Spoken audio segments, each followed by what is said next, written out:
네, 서로 먼저 인사하시면서 오늘의 예배를 시작할까요? 하나님 당신을 향한 좋은 계획이 있습니다. 하나님 당신을 향한 좋은 계획이 있습니다.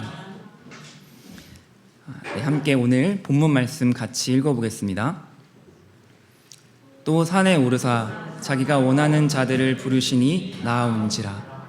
이에 12를 세우셨으니 이는 자기와 함께 있게 하시고 또 보내사 전도도 하며 귀신을 내쫓는 권능도 가지게 하려 하심이로라.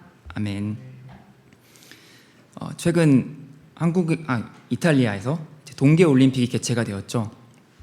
한창 진행 중인데 사실 전 동계올림픽이 이번 연도에 있는 건지도 잘 몰랐고 이제 시작되었다는 것도 어제 알았습니다. 그래서 저는 그냥 궁금해서 요즘 웬만하면 다 이제 챗 GPT에 물어봤어요. 왜 한국에서 동계올림픽이 좀 이렇게 잘 흥행이 안 되는 것 같은데 이유가 뭐냐? 그러니까 되게 고개를 끄덕일 만한 이제 이유들을 이제 알려주더라고요. 이제 개최국인 이탈리아와의 시차가 너무 차이가 난다. 그리고 한국은 이제 쇼트트랙에 너무 집중되어 있으니 다른 이제 종목들은 별로 이렇게 없다. 또 김연아와 같은 이제 특급 스타가 없기 때문에 좀 이번에는 좀 이렇게 흥행이 잘 안 되는 것 같다. 그래서 정말 그래 잘 봤구나. 근데 돌아보니까 이제 AI가 알지 못하는 이제 사실이 있는 거죠. 사실 저희가 이제 다양한 경건 생활을 훈련을 받고 있잖아요. 개인의 일상의 삶은 당연히 살아감과 동시에 저희가 이제 아침에 일어나서 이제 큐티를 하죠. 그리고 하루 일과 중에 통독을 합니다. 그리고 저는 또 다니엘 기도회도 또 이렇게 열심히 참여를 하고 또 저희는 그 빈틈을 이제 계속 하가다로 채우고 있습니다. 그러다 보니까 세상 뉴스를 볼 시간이 그렇게 별로 없는 거예요. 저만 그런지 모르겠지만 이제 정말 저희가 지금 방학 중에 하고 있는 이 경건 생활 사실 제대로 한다면은 진짜 이 세상 돌아가는 소식에 대해서 다 자세히 알지는 못하는 것 같아요. 근데 사실 그런 소식 몰라도 별 문제는 없잖아요. 중요한 소식들은 이제 그때그때 올라오고 예를 들어서 스노우보드에서 은메달을 땄더라. 그런 소식 바로바로 올라오고. 저도 이제 동계올림픽에 대한 소식 알게 된 건 스노우보드에서 은메달 딴 김상겸 선수 덕분입니다. 이제 올림픽 4번을 출전하셨고 8년의 막노동을 하셨고 37세란 늙은 나이에 메달을 딴 감동적인 스토리의 주인공이시죠. 사실 저희가 오늘 읽은 마가복음, 제가 지금 큐티하고 있는 마가복음도 비슷한 사연을 갖고 있습니다. 마가복음은 마태, 누가와 함께 공관복음이라고 불리는 복음서 중 하나입니다. 그러나 마가복음은 과거에 마태복음, 마가복음, 누가복음에 비해 연구가 거의 되지 않은 복음서였어요. 왜냐하면 다른 복음서에 비해 분량이 적습니다. 그리고 다른 복음서들과 겹치는 내용이 많습니다. 마가복음의 한 80~90%가 다른 복음서에 이미 나온 내용들이에요. 그래서 마가복음에는 새로운 내용들이 다른 복음서보다는 별로 없어요. 그래서 17세기까지 마가복음은 다른 복음서, 즉 마태복음의 요약본이라는 평가를 받았습니다. 거의 1000년 이상 가까이 마가복음은 거의 연구가 되지 않은 복음서였습니다. 근데 17세기 이후 많은 연구가 갑자기 진행되었고 지금은 어쩌면 마가복음이 최초의 복음서였을 수도 있겠다라는 가능성까지 제기되는 중요한 복음서가 되었습니다. 마가복음의 중요한 특징 중 하나는 제자도입니다. 마가는 예수님의 첫 번째 무리의 제자였던 12명의 제자들의 관심이 많았습니다. 그리고 그 제자들에 대한 마가의 관점은 마태와 누가와는 조금 달랐습니다. 마가가 복음서를 쓸 당시에 예수님의 12제자들은 이미 교회의 지도자 역할을 하고 있었습니다. 마가가 복음서를 쓸 당시에 예수님의 제자들은 제자들이 아니었죠. 그 훈련을 받고 있는 제자들이 아니라 이미 교회의 아주 중요한 지도자들이었어요. 특히 베드로, 초대교회의 최고 지도자였죠. 그리고 마가는 베드로의 수행원, 즉 비서로 잘 알려져 있습니다. 즉 마가가 예수님에 대한 복음서를 예수님의 제자가 아니었음에도 불구하고 쓸 수 있었던 것은 베드로가 들려준 예수님의 이야기 덕분입니다. 그러나 마가는 제자들의 위대한 모습을 복음서에 담지 않았습니다. 오히려 제자들의 실패, 좌절의 모습들을 복음서에서 그려내고자 하였습니다. 그래서 마가복음에는 유독 제자들의 실패, 제자들의 부족함에 대한 모습들이 많이 나옵니다. 마가는 마가복음을 어떻게 마치냐면 예수님의 제자들이 두려움에 빠진 모습으로 마칩니다. 16장 8절인데요. 참고로 마가복음 마지막 장의 16장에서 9절부터 20절은 마가가 처음에 쓴 것이 아니라 후대에 첨가된 내용일 것이다 라고 대부분의 학자들은 말합니다. 그리고 저희가 성경을 이제 보면은 어플로도 나와 있는데 이제 16장 9절부터 20절까지는 대괄호, 브래킷으로 되어 있습니다. 그 의미는 뭐냐면 원본에는 없다라는 의미의 기호입니다. 그래서 마가는 이런 식으로 마가복음을 원래 마쳤어요. 제자들의 실패, 아직도 예수님을 이해하지 못한 제자들의 모습. 마가는 왜 이런 제자들의 모습을 보여주려고 했을까요? 마가는 요나서처럼 열린 결말로 글을 마쳤습니다. 그 답은 아마 독자가 직접 찾으라는 의미인 것 같습니다. 이러한 마가복음의 열린 결말을 생각하면서 저희가 앞으로 몇 달간의 마가복음을 큐티를 하는데 큐티하는 것이 또 다른 즐거움의 요소가 되지 않을까 생각해 봅니다. 예수님께서 12명의 제자들을 특별히 택하여 세우신 사건은 마태, 마가, 누가복음 모두에 나와 있는 아주 중요한 사건입니다. 그리고 각 복음서마다 이 사건을 설명하는 것에 약간의 차이가 있습니다. 먼저 마태는 예수님께서 12명의 제자를 세우신 이유로 권능 또는 능력을 주시기 위함이라고 말합니다. 그리고 동일한 장면을 소개하고 있는 누가는 그 이유를 특별히 말하지 않습니다. 그냥 예수님께서 12명을 부르셨다. 그리고 마가는 마태처럼 이제 권능과 능력을 주시고자 부르셨다라고 말을 하는데 그건 두 번째 이유고 첫 번째 이유는 다른 것이 있었습니다. 예수님께서 12명의 제자들을 택하신 첫 번째 이유가 무엇이었을까요? 무언가 대단한 것이 나올 것 같지 않습니까? 예수님께서 제자들을 부르신 첫 번째 이유. 마가는 예수님께서 12명의 제자를 세운 첫 번째 이유로 자기와 함께 있게 하기 위해서라고 쓰고 있습니다. 14절 말씀입니다. 이에 12를 세우셨으니 이는 자기와 함께 있게 하시고 온 인류를 구원하시기 위해 이 땅에 오신 만왕의 왕 예수님께서 그 제자를 택하신 다음에 무언가 더 거창하고 대단한 목적을 주셔야 하지 않을까요? 그러나 마가가 언급하고 있는 첫 번째 목적은 자기와 함께 있게 하기 위함이었습니다. 전 예전에 이제 저희 어머니 교회에 있을 때 뭐 예언을 하시는 아프리카 목사님이 이제 오셨어요. 그래서 정말 정확한 예언들을 이제 사람들에게 해주셨습니다. 한 사람 한 사람.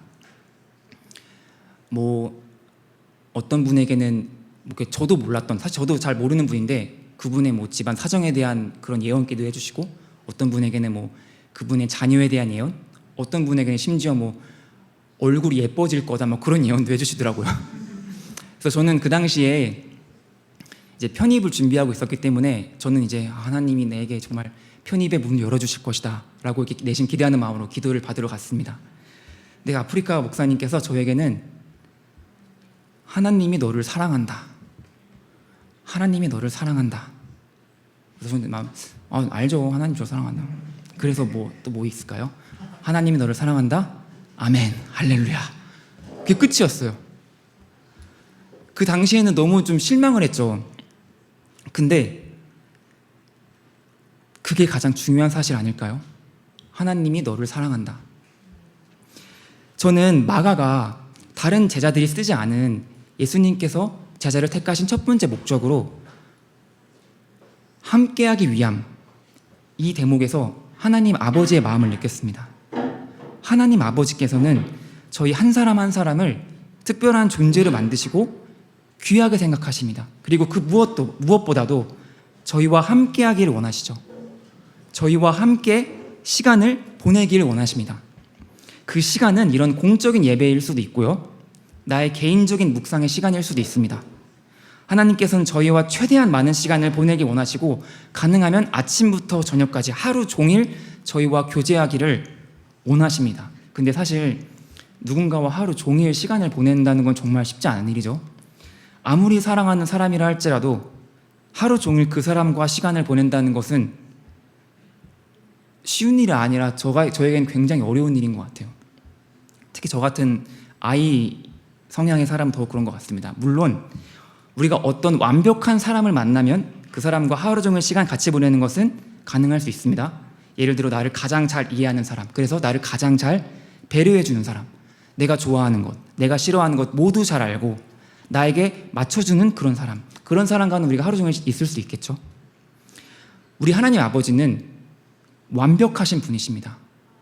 하나님 아버지는 완전하시고 온전하신 분이시죠. 그리고 하나님은 나의 모든 것을 다 알고 계시는 전능하신 하나님이십니다. 하나님은 그 누구보다도, 심지어 내 자신이 나를 아는 것보다 더 나를 잘 아시며 나를 가장 잘 배려해 주시는 분이시죠.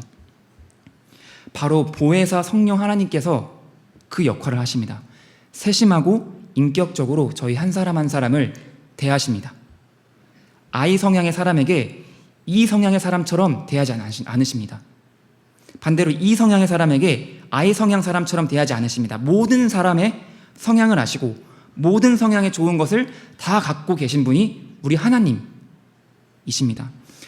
물론 하나님께서 견디지 못하시는 것 한 가지가 있습니다. 바로 죄입니다. 그래서 하나님께서는 제가 그 죄를 직면하고 다룰 수 있도록 도우십니다. 인격적인 방법으로 도우십니다. 하나님께서는 우리를 강압적으로 다루지 않으십니다. 우리가 죄인이라고 신랄하게 죄를 지적하는 분이 아니십니다. 우리가 진심으로 그 죄에 애통해야 할 수 있도록 이끌어 주시고 우리가 하나님 앞에 엎드려 회개할 수 있을 때까지 기다려 주시는 분이십니다. 그리고 하나님께서는 거룩하신 분이시지만 죄인인 저희를 멀리하시거나 버려두지 않으십니다. 오히려 저희를 찾아오시죠. 바로 예수님께서 그러셨던 것처럼 말입니다. 죄가 없으신 하나님의 아들 예수님께서는 죄인들에게 찾아가셨습니다. 하나님을 믿는다고 했던 이스라엘 사람들도 찾아가지 않았던 죄인을 예수님께서는 직접 찾아가시고 교제하시고 만나시고 치료해 주셨습니다. 너는 특별하단다라는 이제 유명한 동화가 있죠. 그 동화의 저자 맥스 루케이도 목사님께서 예수님처럼이라는 책에서 다음과 같이 말씀하셨습니다. 하나님은 당신을 있는 그대로 사랑하신다. 그러나 그대로 두시지는 않는다. 하나님은 당신이 예수님처럼 되기를 원하신다. 최근에 은별이하고 도서관에 갔는데 가서 뭐 이렇게 은별이 책을 빌려줄 게 없을까 봤는데 이제 요즘 애들 책은 잘 골라줘야겠더라고요. 좀 다양한 책들이 많아서 이제 그 중에 딱 사랑의 아빠라는 책이 딱 눈에 들어왔어요. 뭔가 은별이에게 사랑을 받고 싶은 마음에 그 책을 골라서 이렇게 읽어주었는데 되려 제가 그 동화에 감동을 받았습니다. 그 동화는 주인공인 아기 펭귄이 아빠 펭귄과 시간을 보내며 자라는 이야기를 담고 있었는데요. 그 중에 한 대목을 읽어드립니다. 봄이 왔어요. 털이 보송보송하게 자랐어요. 아빠가 나를 자꾸 얼음판 위로 밀어내요. 한 발 한 발, 뒤뚱뒤뚱, 얼음 위를 걷다가 꽈당. 아빠는 가만가만 바라만 봐요. 사랑한다는 건 혼자서도 할 수 있게 지켜봐 주는 거예요. 전 이런 생각이 들었습니다. 그렇지, 이게 진정한 아빠의 모습이지. 진정으로 자녀를 사랑하는 아빠의 모습은 자녀를 있는 모습 그대로 사랑해 주는 것뿐만 아니라 그 자녀가 잘 성장할 수 있도록 돕는 아빠지. 그 자녀가 잘 자라서 자신의 모습, 아니 자신보다 더 좋은 모습으로 자라도록 돕는 아빠가 진정으로 그 자녀를 사랑하는 아빠의 모습이지. 다음에는 이런 대목도 나옵니다. 아빠만큼 몸도 마음도 훌쩍 자랐어요. 이제 아빠는 나를 두고 바다로 떠나야 한대요. 바다로 가면서 아빠가 말해요. 곁에 있을 때나 없을 때나 언제나 사랑해. 사랑한다는 건 서로 떨어져 있어도 언제나 생각하는 거예요. 사랑하는 여러분, 하나님 아버지께서는 저희와 함께 하기를 그 무엇보다도 원하십니다. 마태복음은 1장에서 예수님의 탄생을 예고하며 이사야의 말씀을 언급하죠. 그 이름을 임마누엘이라 하리라 하였으니 이를 번역한즉 하나님이 우리와 함께 계시다 함이라. 그리고 마지막 장인 28장 예수님께서 다음과 같이 말씀하십니다. 볼지어다 내가 세상 끝날까지 너희와 항상 함께 있으리라 하시니라. 마태복음의 시작은 임마누엘이었고 끝도 임마누엘이었습니다. 한편 마가는 이런 하나님 아버지의 마음을 알았기에 예수님께서 12명을 뽑으신 첫 번째 이유로 함께 하시기 위함 이라고 말한 것입니다. 함께 하시기 위함. 이것이 하나님이 우리를 부르신 첫 번째 이유이자 목적입니다. 마가는 두 번째 이유로 보내기 위함이라고 합니다. 14절 말씀을 보겠습니다. 이에 12를 세우셨으니 이는 자기와 함께 있게 하시고 또 보내사. 예수님께서는 12명을 부르시고 먼저는 함께 시간을 보내셨죠. 3년이라는 시간 동안 제자들과 함께 시간을 보내시며 가르치시고 함께 먹고 함께 주무셨습니다. 3년 동안 합숙 훈련을 하신 거죠. 최초의 제자들의 제자훈련 시간은 3년이었습니다. 저의 신대원도 3년입니다. 여러분의 3년은 무엇입니까? 혹시 나는 그리스도인이긴 한데 내가 그 예수님의 12명의 제자에 속할 정도까지는 아닌 것 같은데 라고 생각하시는 분 있을 것 같아요. 저도 그렇게 생각했으니까요.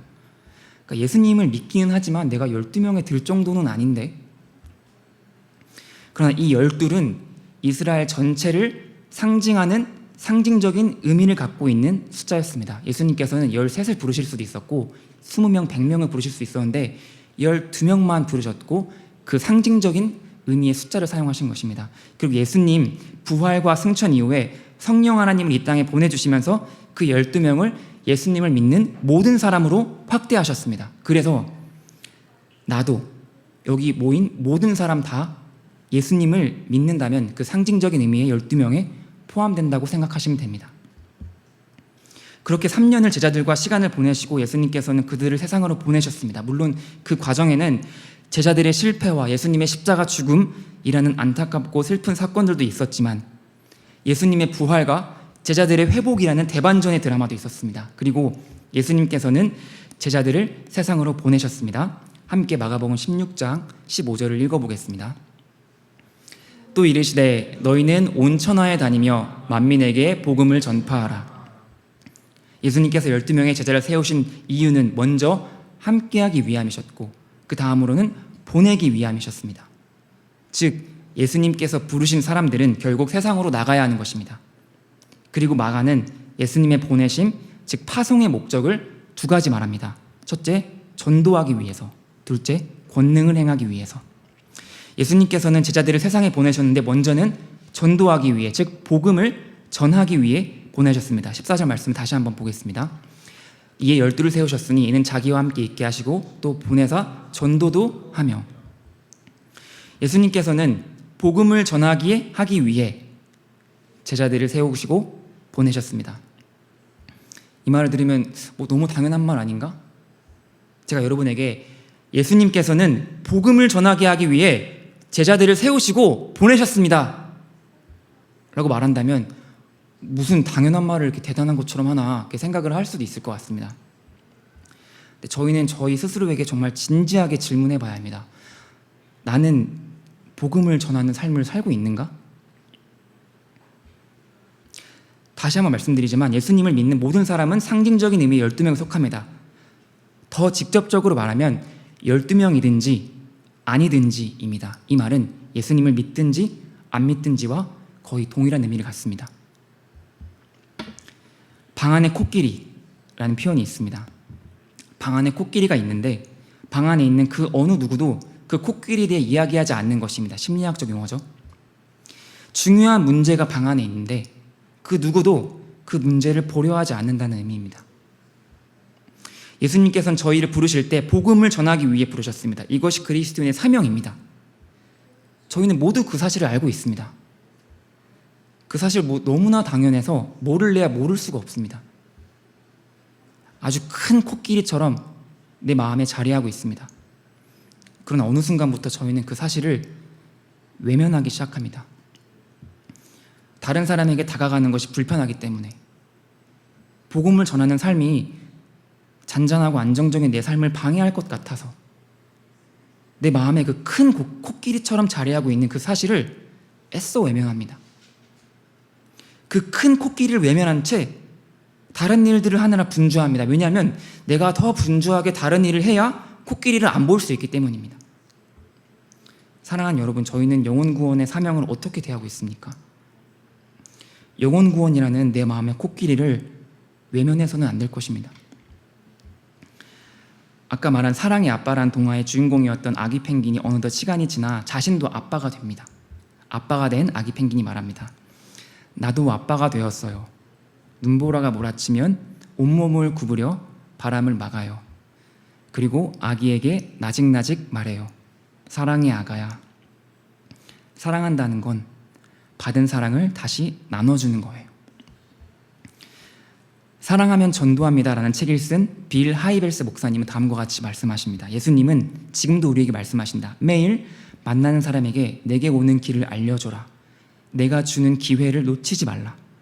죄책감이나 두려움이나 의무감으로 하지 말고 순종하는 마음과 열정으로 하라. 사랑하는 여러분, 전도에는 크게 두 가지가 있죠. 첫째, 기회가 생겼을 때 하는 전도. 둘째, 일상에서 하는 전도. 기회가 생겼을 때 하는 전도는 무엇입니까? 새학기 되어서 저희가 신입생, 재학생, 유학생, 친구들에게 전도하는 것이죠. 또는 이번 명절에 가족과 친구들에게 복음을 전하는 것일 것입니다. 또는 다가올 부활절에 친구들을 초기하는 것일 것입니다. 또는 저희가 할 ISF에서 유학생 친구들을 예수님께로 인도하는 것이 기회가 생겼을 때 하는 전도일 것입니다. 둘째, 일상에서 하는 전도는 무엇입니까? 나의 삶의 자리에서 만나는 사람들에게 예수님의 사람으로 살아가는 것입니다. 그리고 때가 되면 예수님을 전하는 것입니다. 기회가 생겼을 때 한 전도, 일상에서 한 전도, 이 둘 중 어느 하나도 소홀히 여기면 안 됩니다. 이 전도를, 두 가지 전도를 저희는 늘 생각해야 합니다. 왜냐하면 영혼 구원이 바로 그리스도인이 이 땅을 살아가는 목적이기 때문입니다. 사실 전도가 부담스럽죠. 저도 부담스럽습니다. 저는 전도사라는 타이틀도 있지만 전도가 부담스럽습니다. 다른 사람의 마음을 여는 것, 다른 사람 마음 얻는 것, 다른 사람의 생각을 바꾸는 것 정말 어렵죠. 그러나 중요한 것은 내 마음가짐입니다. 내 마음가짐. 전도하고자 하는 마음이 있는가? 내가 그 코끼리를 바라보고 있는가? 마음이 있으면 하나님께서 만나게 하십니다. 억지로 하나님이 저를 전도의 상황으로 밀어넣지 않으세요. 저도 갑자기 또 제가 이런 설교를 준비하니까 나도 전도 못했는데 난 또 누구한테 이 설교 직전에 누구한테 복음을 전하고 올까 고민을 해봤어요. 내 친한 친구한테 전화해서 복음을 전할까? 아니면 길 가는 사람 붙잡아서 예수님 믿으세요 해볼까? 하나님이 그런 식으로 강압적으로 밀어넣으진 않으시죠. 근데 정말 신기하게 제가 이런 부담을 갖고 있으니까 만나게 하시더라고요. 교회 나왔다가 안 나오는 지체를 만나게 하시더라고요. 마음이 있으면 만나게 하십니다. 마음이 있으면 내 입술을 열어주십니다. 마음이 있으면 저희에게 지혜를 주십니다. 마가는 전도하기 위함, 다음으로 귀신을 내쫓는 권능에 대하여 말합니다. 15절 말씀입니다. 보겠습니다. 귀신을 내쫓는 권능도 가지게 하려 하심이로라. 예수님께서 12명을 따로 세우신 목적은 그들로 하여금 복음을 전파하게 하기 위함 뿐만이 아니라 귀신을 내쫓는 권능을 가지게 하기 위함이었습니다. 즉 예수님께서는 그들에게 능력을 주셨습니다. 그 어느 누구도 할 수 없는, 그 어느 누구도 흉내조차 낼 수 없는 것을 제자들이 할 수 있도록 능력을 주셨습니다. 당시 이스라엘 사람들에게 가장 존경받는 사람들을 랍비라고 불렀죠. 하나님 말씀에 통달한 것뿐만이 아니라 학문적 지식들이 가득했던 사람들을 랍비라고 불렀습니다. 그 당시의 랍비는 유대인 사회 내에서뿐만이 아니라 세상적으로도 소위 잘 나가는 사람들이었습니다. 하지만 아무리 위대한 랍비라고 할지라도 귀신을 내쫓는 능력을 가진 사람은 아무도 없었습니다. 예수님께서 갈릴리 지역에서 본격적으로 사역을 시작하셨고 복음을 전하는 일과 동시에 귀신을 내쫓는 일을 시작하셨습니다. 예수님께서 귀신을 내쫓는 일을 하셨던 이유는 그 당시 귀신들이 득실득실해서가 아닙니다. 유독 예수님 살던 시대에만 귀신들이 득실득실해가지고 예수님께서 그 귀신들을 쫓아내지 않으면 안 되었기 때문이 아닙니다. 첫 번째 이유는 예수님께서 하나님의 아들이심을 나타내기 위함이었습니다. 예수님께서는 당신께서 하나님의 아들임을 이미 말씀으로 여러 번 선포하셨죠. 근데 예수님께서는 말씀만 하신 게 아니라 실제 행위로도 보여주셨습니다. 자신이 하나님의 아들로서 신적 권위가 있음을 보여주기 위하여 귀신 쫓는 일을 직접 하셨던 것입니다. 예수님께서는 마치 자신이 이 세상의 주인인 것처럼 행세를 하고 있는 귀신 세력을 단 한 번의 명령으로 내쫓으셨습니다. 그로써 예수님의 신적 권위와 주되심, 왕되심을 보여주셨죠. 그리고 예수님께서 귀신 쫓는 일을 하셨던 두 번째 이유는 자신이 택하신 제자들에게 그 능력을 주기 위함이었습니다. 예수님은 3년 동안 제자들을 이 동네 저 동네로 데리고 다니시면서 귀신 쫓는 사역을 제자들이 옆에서 지켜보게 하셨습니다. 예수님께서는 귀신 쫓는 일을 혼자서 하지 않으시고 굳이 제자들을 데리고 다니시면서 하셨던 이유는 나중에 그 제자들에게 귀신 쫓는 능력을 주기 위함이셨습니다. 사랑하는 여러분, 하나님께서 우리에게 좋은 것을 주기를 원하십니다. 그냥 좋은 것도 아니라 가장 좋은 것을 주기를 원하십니다. 우리를 하나님의 자녀로, 그의 자녀로 부르신 것은 결국 가장 좋은 것을 주기 위함이십니다. 하나님께서 우리를 부르시고 훈련시키는 목적은 이 세상에서 뼈 빠지게 고생하고 결국에선 이 세상에서 아무것도 이루지 못한 실패자로 남기 위함이 아닙니다. 이 세상 그 누구도 할 수 없는 일을 하게 하시기 위해, 이 세상 그 누구도 가질 수 없는 능력을 갖게 하기 위해 저희를 부르시고 저희를 훈련시키는 것입니다. 당시 귀신을 내쫓는 능력은 아무나 가질 수 있는 것이 아니었습니다. 정확히 말하면 아무도 가질 수 있는 능력이 아니었습니다. 오직 예수님 한 분만 하실 수 있는 일이었고, 오직 예수님께서 능력을 부여한 사람들만 할 수 있는 것이었습니다. 물론 귀신의 세력을 힘입어 비슷한 일을 하는 사람들이 있었을 것입니다. 그러나 그것은 결국 돌을 이쪽에서 저쪽으로 옮기는 일밖에 되지 않습니다. 예수님께서 말씀하셨죠. 사탄이 어찌 사탄을 쫓아낼 수 있느냐. 오직 예수님 한 분만이 하실 수 있는 일이었고, 오직 예수님께서 능력을 부여한 사람들만 하실 수 있는 것이었습니다. 사랑하는 여러분, 오직 예수님 한 분만이 하실 수 있고 오직 예수님께서 능력을 부여한 사람들만 할 수 있는 것, 그것이 오늘날 무엇이 있겠습니까? 사랑을 전하는 일 아니겠습니까? 이 세상은 온갖 종류의 사랑에 대하여 이야기합니다. 우스갯소리로 가장 많이 쓰이는 영어 단어 세 글자 조합이 I love you라고 하지 않습니까? 그만큼 이 세상은 값싼 사랑, 거짓 사랑으로 가득합니다. 그러나 하나님으로부터 오는 진정한 사랑은 그리스도인들밖에 보여줄 수가 없습니다. 왜냐하면 그 안에는 헌신이 들어있기 때문입니다. 왜냐하면 그 안에는 희생이 들어있기 때문입니다. 왜냐하면 그 안에는 그리스도가 들어있기 때문입니다. 함께 요한복음 3장 16절 말씀 같이 읽어보겠습니다. 하나님이 세상을 이처럼 사랑하사 독생자를 주셨으니 하심이라. 아멘. 예수님 시대의 많은 사람들은 온갖 다양한 귀신에 사로잡혀 있었고 그 귀신으로부터 자유로워지고 싶어 했습니다. 이 시대의 많은 사람들도 이성, 돈, 권력, 음란, 마약, 정신적 질병 등 온갖 문제들에 사로잡혀 있습니다. 다양한 문제와 중독들에 대해 사로잡힌 사람들을 구할 수 있는 것은 그리스도의 사랑밖에 없습니다. 그리고 그것을 전할 수 있는 사람들은 그리스도인들밖에 없습니다. 마가는 예수님께서 12명의 제자들을 세우신 이유를 크게 두 가지 나누었죠. 첫째, 자기와 함께 있게 하시려고. 둘째, 세상에 보내시려고. 그리고 보내시는 이유를 다시 한번 두 가지 목적으로 나누었죠. 전도하기 위하여 보내셨고 귀신을 내쫓는 능력을 주기 위해 보내셨습니다. 예수님께서는 자신을 따르는 많은 무리의 사람들을 다 자신의 제자들로 삼지 않으셨습니다. 그 중에 오직 12명을 택하여 제자로 삼고 이 일들을 맡기셨습니다. 그리고 이 12명은 성령을 보내신 이후 예수님을 믿는 모든 사람들에게 확장되었습니다. 사랑하는 여러분, 예수님의 제자가 된다는 것은 엄청난 일입니다. 예수님을 믿기 시작한 순간부터 놀라운 결말이 기다리고 있는 것입니다. 놀라운 능력이 저희를 기다리고 있습니다. 하나님의 가장 좋은 계획이 저희를 기다리고 있습니다. 그런데 그 제자됨의 시작은 무엇인지 기억하십니까? 마가가 언급한 제자됨의 첫 번째 이유, 바로 자기와 함께 있게 하기 위함이었습니다. 저희는 유기성 목사님 쓰신 예수님의 사람으로 제자훈련을 진행하고 있습니다. 그리고 유교성 목사님은 책의 서론에 오늘 본문을 언급하시면서 다음과 같이 말씀하셨습니다.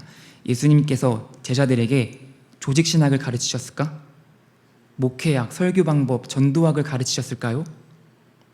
마가복음 3장 13절, 15절은 예수님께서 제자들을 부르신 가장 우선된 목적이 주님과 동행하는 자가 되는 것에 있음을 분명하게 말씀하고 있습니다.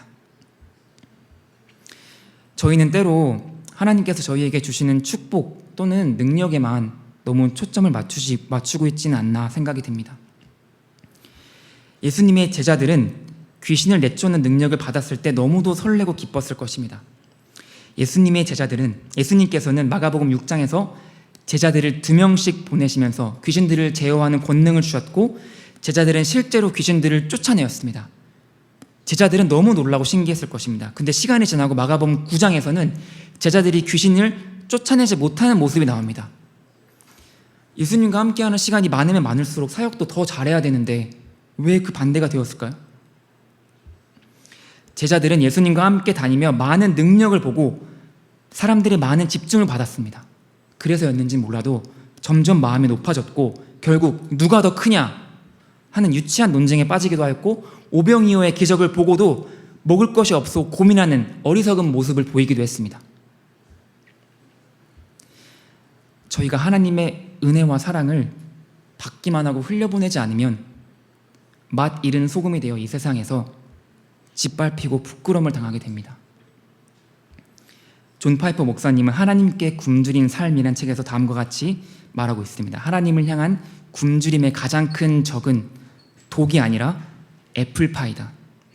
천국을 향한 우리의 욕구를 무뎌지게 하는 것은 악인들의 잔치가 아니라 세상의 식탁에서 끝없이 주워 먹는 부스러기다. 성인용 비디오가 아니라 밤마다 황금 시간대에 애청하는 시시한 볼거리들이다. 사탄이 저지를 수 있는 악이 많지만 예수님은 자신의 사랑의 잔치상에 오지 못하게 우리를 막는 것이 밭과 소와 아내라고 말씀하셨다. 하나님을 사랑하는 마음의 가장 큰 적은 그분의 원수가 아니라 그분의 선물이다. 가장 위험한 욕구 대상은 끔찍한 악이 아니라 이 땅의 평범한 낙이다. 저희는 최근 사도행전을 통독을 하고 있습니다. 사도행전 8장에 마술사 시몬의 이야기가 나옵니다. 마술사 시몬은 제자들의 귀신 쫓는 능력이 부러웠습니다. 그래서 그것을 돈으로 사고 싶었습니다.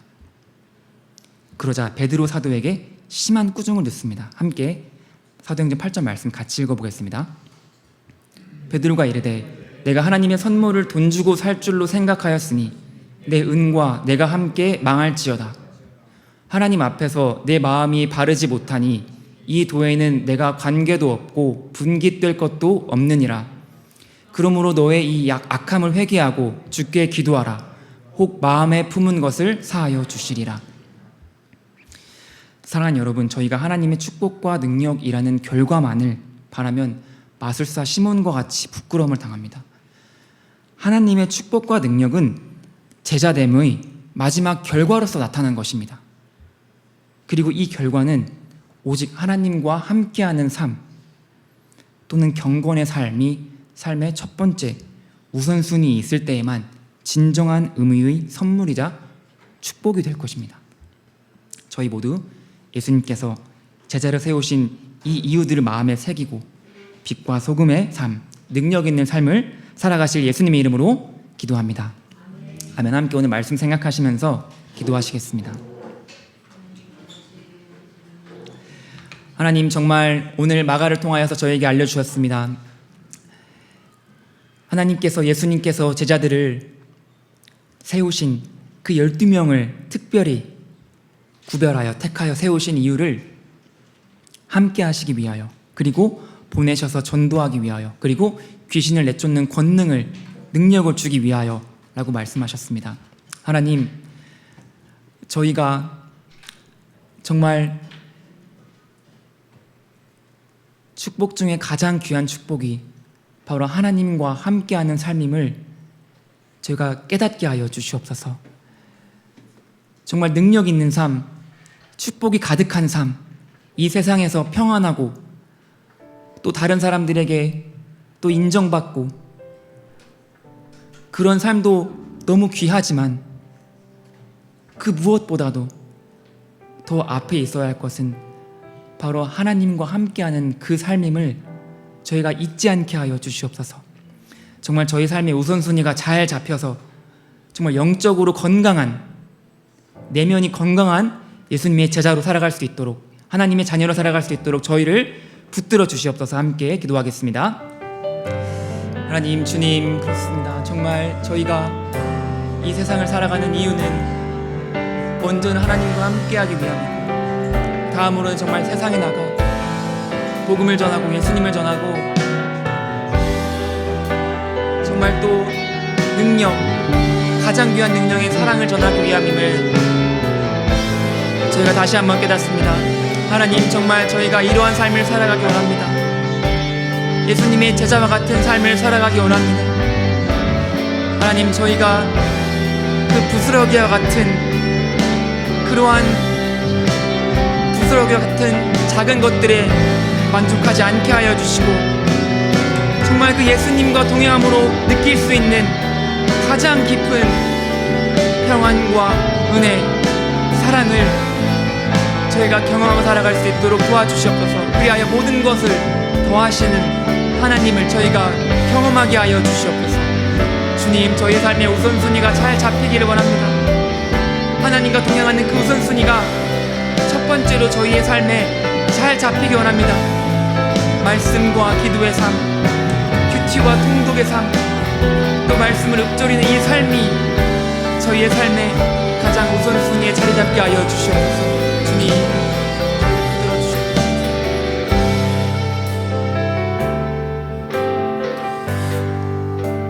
이 세상 가장 아름다운, 이 세상 가장 아름다운 순종의 눈물, 온 세상 다시 빛나게 한 생명의 눈물. 그가 이 땅에, 그가 이 땅에 오신 이유, 죽어야 살게 되고, 져야만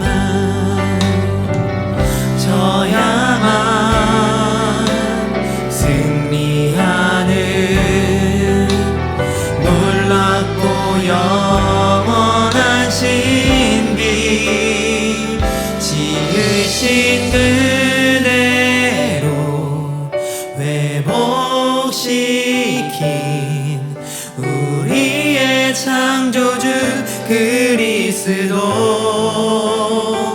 십자가의 길로 아버지 뜻 이루셨네. 그가 이 땅에 오신 이유, 이제 우리에게 맡겨진 그 소망, 그 사랑, 그 생명, 아름답고 눈부신 십자가의 길, 우리가 이 땅에 살아갈 이유, 그가 이 땅에 오신 이유, 그가 이 땅에 오신 이유, 죽어야 살게 되고, 져야만 승리하는 놀랍고 영원한 신비, 지으신 그대로 회복시킨 우리의 창조주